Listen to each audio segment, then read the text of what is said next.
Allez, c'est parti. Bonjour à toutes et à tous et bienvenue. Nous sommes le samedi 30 novembre 2024 et vous êtes bien sur la chaîne de la team rentable en trading. Alors, comme tous les samedis, je vous présente des chiffres un petit peu fous de la semaine. On part tout de suite un côté crypto avec la société MicroStrategy, toujours et encore elle, parlant BTC, ça devient une société incontournable, très clairement.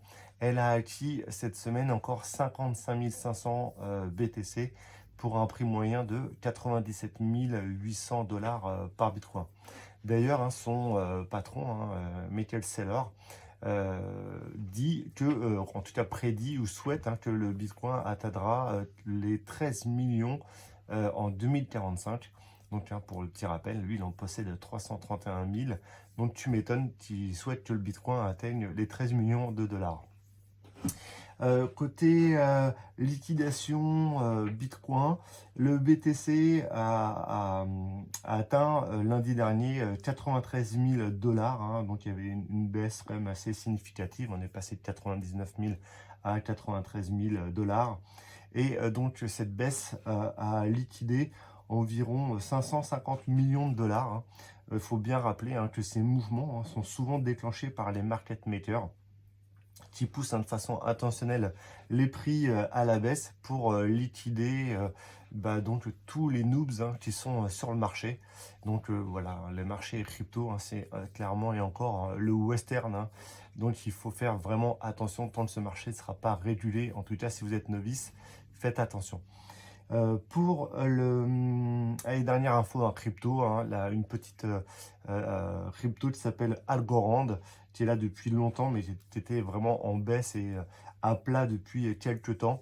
Elle a fait 350% d'augmentation depuis le 5 novembre dernier, donc c'est une belle perf en même pas un mois. Voilà. Allez, côté marché US traditionnel, la dette fédérale des États-Unis a officiellement dépassé les 36 000 milliards de dollars depuis le mois de juin 2023. La dette US aura donc augmenté de 4 000 milliards. Alors pour vous représenter un petit peu 4 000 milliards, ce que ça fait 235 milliards par mois, donc depuis juin 2023, soit 8 milliards par jour de dette, ou soit 4 millions de SMIC par jour. Donc c'est quand même pas mal. Allez, la fortune, toujours lui, d'Elon Musk a atteint désormais un nouveau record, 348 milliards de dollars, selon l'indice Bloomberg. Concrètement, elle est en hausse de 119 milliards de dollars depuis le début de l'année. Sur le S&P 500, les 10 premières sociétés cotées au S&P 500 représentent 37% de l'indice. C'est énorme. C'est un pourcentage jamais vu encore, que 10 sociétés représentent que seulement 10 sociétés représentent 37% d'un indice et le plus gros indice américain. Nvidia est devenue la première capitalisation mondiale. Elle est valorisée à 3 480 milliards de dollars devant Apple et devant Microsoft. C'est presque 10 fois la plus grosse valeur du CAC 40 représentée par LVMH. Allez, côté France, euro, que des chiffres à la baisse, donc je vais rester positif, je ne vais pas annoncer de chiffres, je vais reprendre deux petites infos de la semaine. Félix et Alexis Lebrun ont remporté les WTT finales, le WTT final au Japon et sont désormais les numéros 1 mondial en double.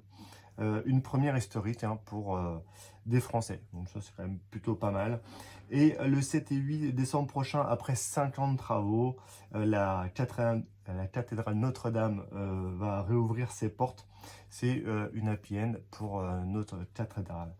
Warren Buffett a dit sur les marchés, soyez craintifs lorsque les autres sont avides et avide seulement lorsque les autres ont peur. N'oubliez pas ça, le marché est vraiment presque survalorisé en ce moment.